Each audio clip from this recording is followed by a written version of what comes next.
Hello and welcome to the Folklore. I'm Emily Webster, this is Derek Chapman, and we're talking today about different ways of healing. We're talking about the different ways that we may have been taught different healing modalities with Reiki, with massage, with energy healing. And we may come from different lineage, from angelic to earth energies, all of them. And I feel like in this conversation, there will be something for everybody who's got that question at the moment. What's going on now? What does that mean for my healing, my role now, regardless of what you've been taught? Now, just to give this a little bit of context, I had a message through about 5 years ago now from the trees, which was that they would completely change the way that I'm healing. And I had no idea what was being opened up to me. And they were showing me the way that the earth in certain places opens up as a vortex for the energies to be released and welcomed in as well. And I was shown by the goddess Mother Earth how she can bring her love into my sessions, how she can bring her love into my healings and guide me. And what I feel now is that we've all been through different modalities of learning, even if we're completely self-taught, that we get to listen now to what is being asked of us. We get to look around us and really tune into what is being asked right now of us as healers. Is that a good introduction, Derek? Hello. Yes, it is. It's a very good introduction. As usual, Emily. To the point, and yes, there is a lot of difference in the healing. And I remember when I was doing healing 30, 40 years ago, and now it is totally different from what I do then and what I do now. And it's just the progress of the energies moving forward. And as my guide always told me, he said, you have to be flexible, and you have to learn as the energies move. You have to learn more different ways of healing, and this is correct. And we can't you can't be stagnant, because if you're stagnant, and that's why he said you have to be flexible, and you have to come to a term of where your healing's coming from as well, because it changes as well. In the moment your frequency rises, you go into different frequencies and different ways of being and different ways of doing things. And we're all going through these things at the moment. And that's Yeah, why we the are. earth, yeah, and that's where the earth is now being, because the earth is shedding an awful lot of karma just at this moment and moving forward at a huge speed, because the energies of the earth are changing so fast. And as we said in our last videos, it's cosmos energies, it's also coming back in. So the fact that the two of them are coming in together at this particular time, it is having a huge effect on not only the earth, but also the people of the earth and the animal of the earth and the trees as well. And I'm fascinated by what your trees have told you, because Yeah. trees are very, very important, and yes, they can communicate a lot. So just as you were talking, Derek, I was being given a message through around my Reiki training. So I trained in angelic Reiki and shamanic healing with two lineages, with Celtic lineage and also Mayan lineage. And the message that I've just been told is about protection. And if you look back through my videos, you'll find lots of information about shamanic protection. And I'm really intrigued about this topic, but what I've been told is that they were saying, like, remember in your angelic Reiki training when they said, "Oh, just ask Archangel Michael to shield you."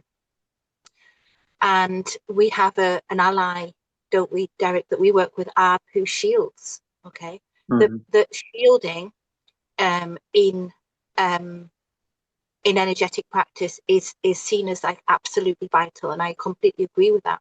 However, the message I'm getting through from Mother Earth, from the goddess, is why are you shielding the energy when I can clear it away? You know, so it's working with that. It's kind of like you can create sacred space by shielding all the energy around your space that you're healing. Yes. Equally, if energies, if you're doing extraction work, if you're taking energies out, and you're working in a kind of like a closed environment, well, that energy is just going to come back. You know, so this is where we pull in the allies of release and transmutation. Okay? Yes. So when we talk, so that this is the connection that I have with the trees.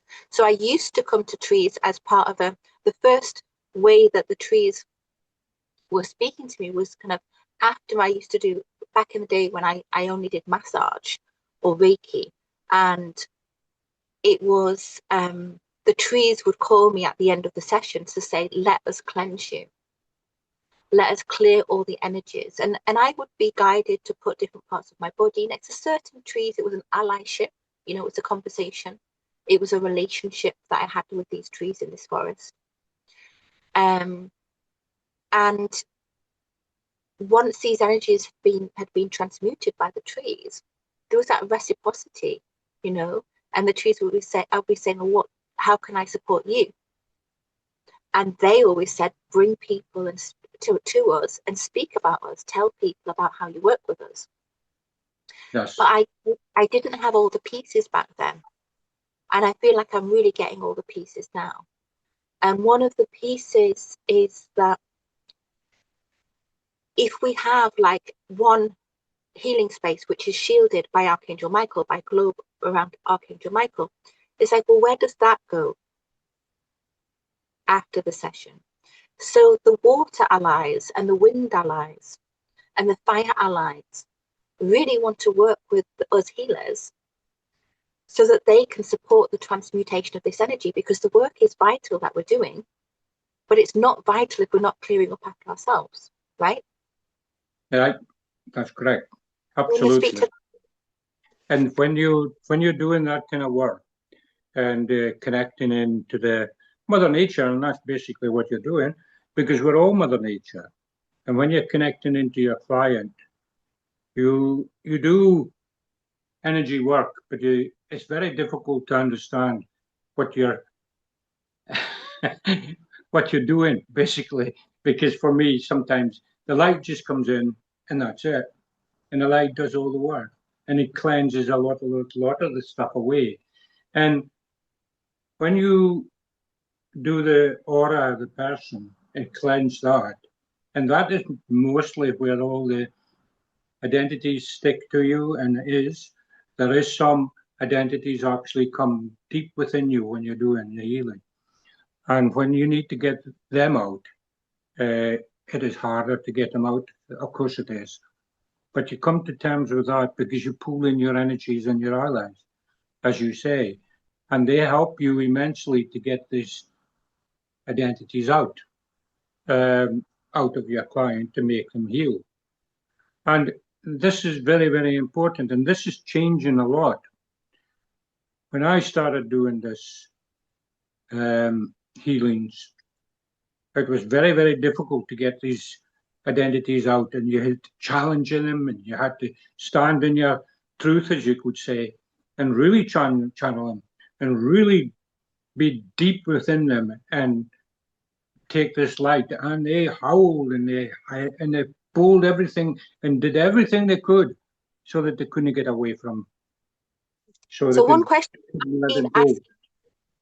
just about the identity, the entities, the entities that are soul, so the living entities that shamanically we remove.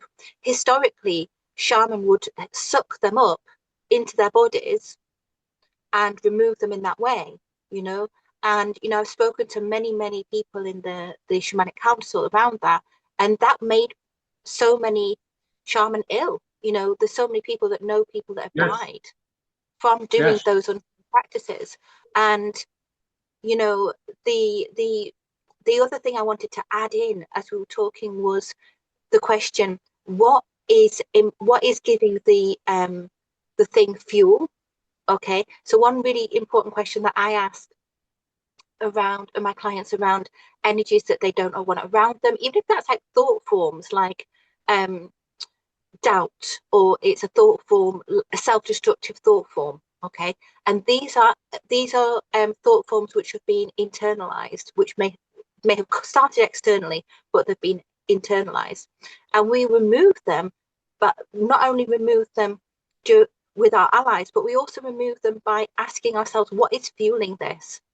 What is the yeah, supply that I'm giving? Because without, this is the kind of the the crux of of this is like, we have been in many medicine practices or energetic practices removing energies, even in massage, that are then reawakened in the body because we're not asking the question, what is fueling this? yes. You know? These identities can lie in the body for a long time and not do anything. And then all of a sudden they fire up and they feel the person is feeling whatever they're feeling. And that is correct. But 30, 40 years ago, I wasn't taking out these identities. I was trying to heal the identities within the person. And that's, can't do that. Can't do that now. You have to go. And now my understanding is when you're doing and you find these identities, you move them out of the person, and then you go back into the person and ask, where did they come from? So you're going to the very source, the very, very Yeah. source of where this energy came from. And when you find this source, and it's usually a little thing, just it could be coming from a person that was when she were there, they were children, and the parents said one little thing and scold them or whatever, and that has had a so big effect, and that has stuck into them for ages, and it manifests into an identity, and that's what happens, and that is within them. And the minute that the person understands that they don't need this anymore, and they go right back to this place where it started, so you're eliminating the very, very, very start of where it started from. And by doing that, you completely heal the person and you completely heal them. And that is the biggest change just now because the energies want that because the frequencies are changing. And Absolutely. that frequencies way back when I was doing them is completely changed. And now they come forward to this time. And I noticed that you don't need to do that anymore. They just go, they go. And sometimes just asking them to go and they go. Well, this is interesting because um, one of the things that I've been tuning into is how the galactic frequencies are no longer supporting darkness. That is correct, and this is why as I said to you before, the Christ energy is massive coming into the earth just now, absolutely massive, and it's a right Christ energy, not a false energy. It's a correct energy, and that's going through into the energy grids of the world, and it's going all the way around the grids and changing everything. And this is why, the Mother Earth, the goddess, is being able to shed all this darkness, all this emotional stuff, and everything coming out of our earth. It's about exactly the same as what we're doing at the moment, and this is what we're feeling because it's coming up. She's doing the work, so we have to do the work, and we have to get this energy flowing, and this is what's happening. And that's what a lot of people are feeling just now. They're feeling very unsafe, insecure, and all that kind of feelings. And it's emotional feelings. And it's these dark entities, they work with the emotions of the persons. And that's the way they get into many people by by their emotions. And this is the way that they get in. And they, they stick to the aura, and then they start finding a weak spot in your aura, and then they go in so subtle, so subtle that you don't even feel it. And by the time they're in there, and as a healer, it is far more difficult to get them out when they're actually in your body and when they're just on the outside. Yeah, so thank you, Derek. What, as you're speaking, what I'm feeling is to just share some of the signs of psychic and entity attack.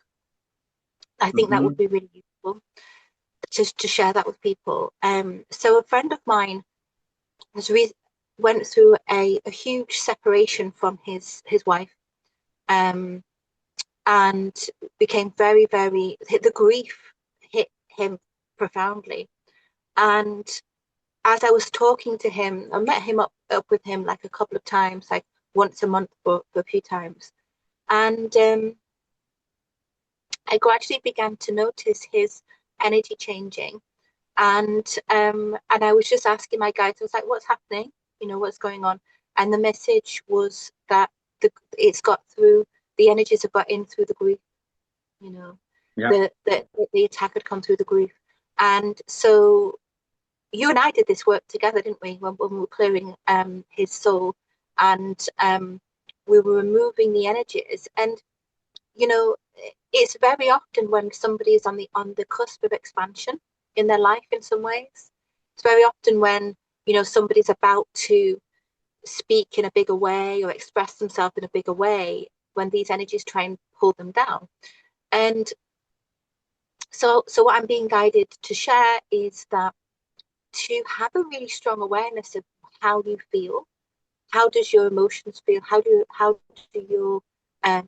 your nervous system feel, what are your thoughts usually like when they're yours? Okay, so that means that we get to have a really intimate relationship with our own souls, so we can recognize the voice of our own soul, so we know what our true thoughts sound like. Yeah. We know what our allies sound like, feel like. Yes. Okay. Yes. And then when it's not ours, then we need to start asking questions. Do you want to add anything to that, Derek?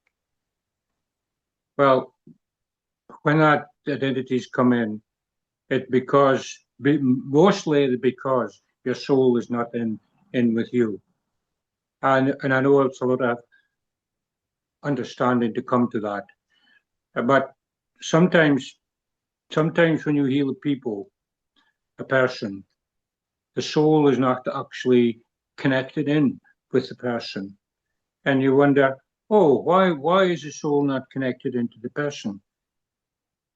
And it's because the soul has been kept out of the person because of that identity that's within them, within the person. So the minute you get these identities out, your soul can come back in and come into you.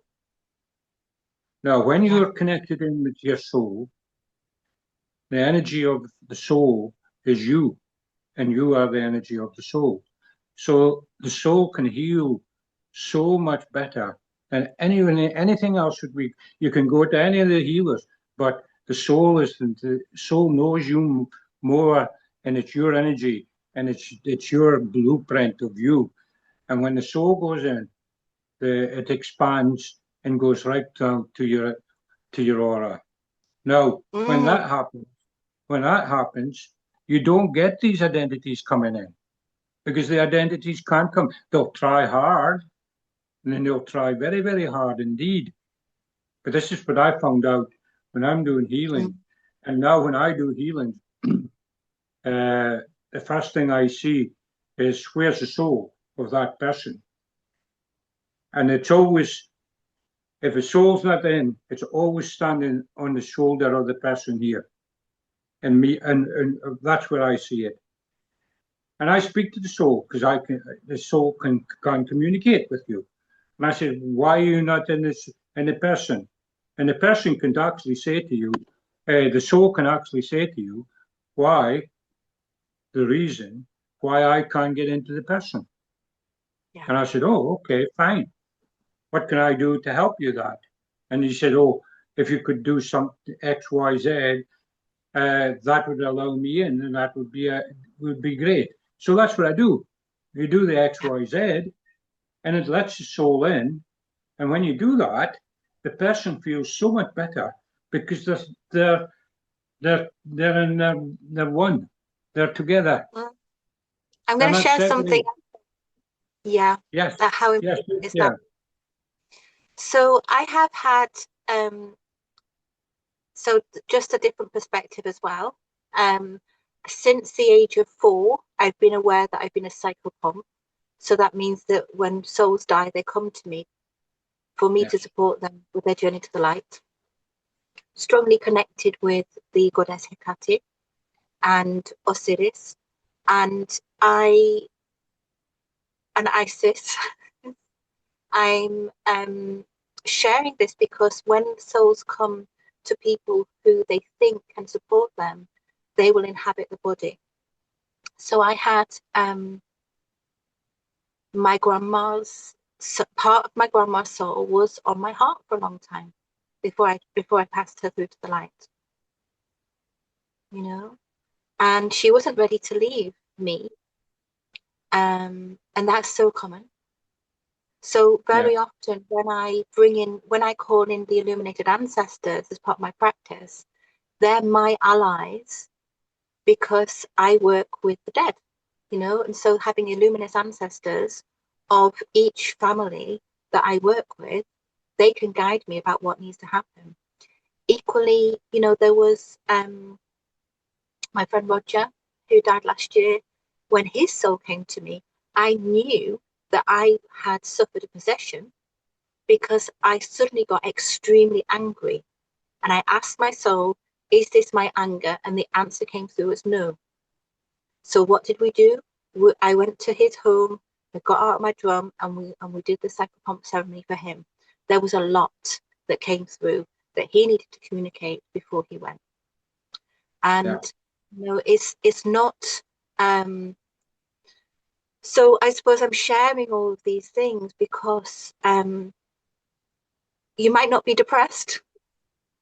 You might not be having a bad day. There might be other things happening. Yes. And, you know, the best way to check it out, you know, I offer readings around this. I know you do some of this work as well, Derek. And yeah, I suppose my prayer is that we all get to be a little bit wiser about tending our own souls, you know? Yes, it's connecting into your soul. And your souls are there for communication. And I know that a lot of people, oh, but how do I communicate with my soul? You feel it within your heart. You feel everything within your heart. And just sit down, and the next time you do your a quiet time, just sit down and ask your soul to come and speak to you. You'll be amazed. You'll be absolutely amazed that the soul can come and speak to you in that way. And your soul will come and speak to you because the soul is important. And remember that for the soul, you as a person living in this world is very, very important for the soul because you can do the work for the soul. You can do the work for clearing these energies and moving forward. And in doing that, you're clearing the road for the soul to move forward and move into the next dimension, if you want to call it that, the next part of your life. When you come back, you won't need to come back here again.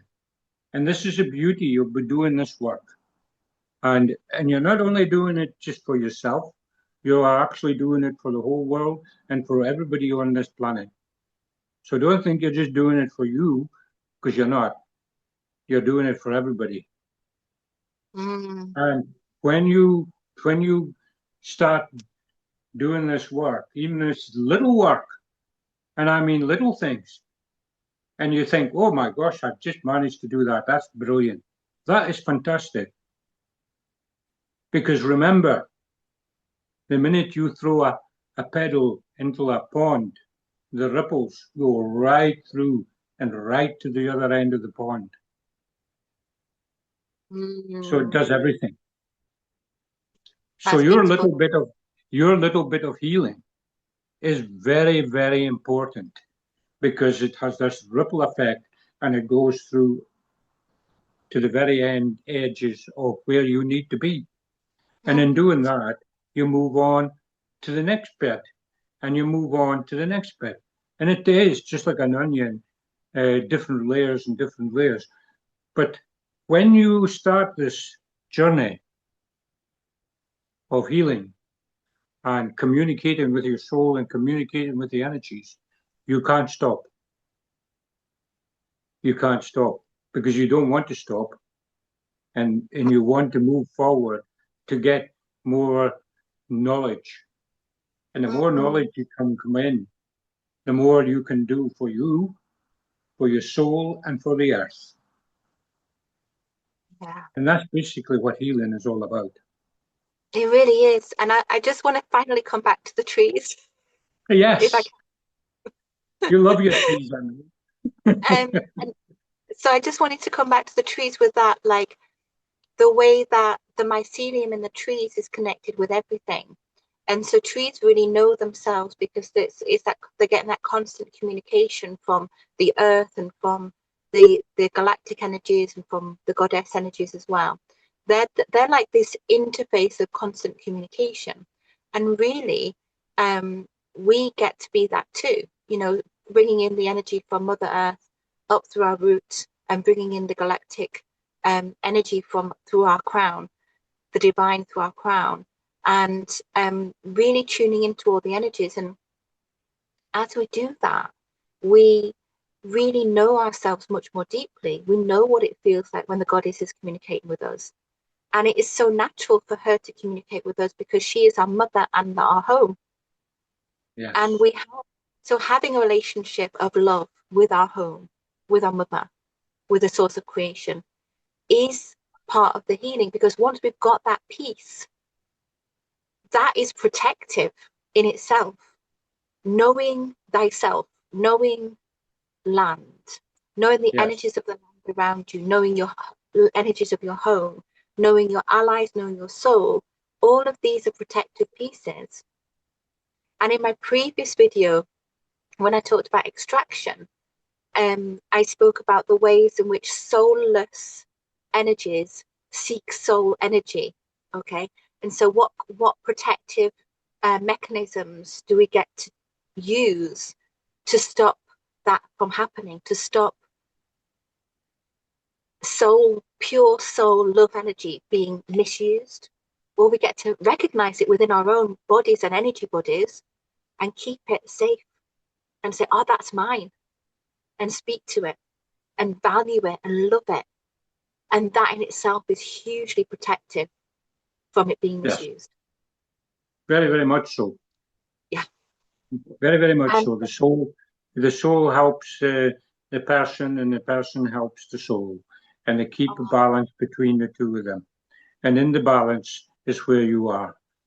And when the cosmos energies, which is coming down just now, are having a huge effect on us and everybody, and even the animals, the plants, and everything, because it's having an effect on everything. So, in our healing, as I said, it doesn't really matter how much you heal, as long as you do some healing and you heal bits of yourself, that is great. And it's not only for you, it's for everybody on this earth.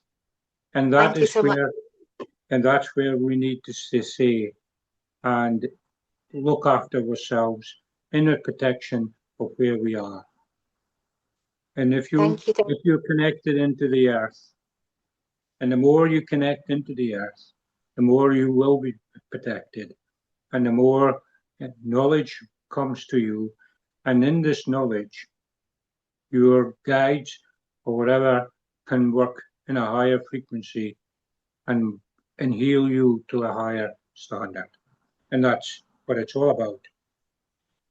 And what can I say, Emily?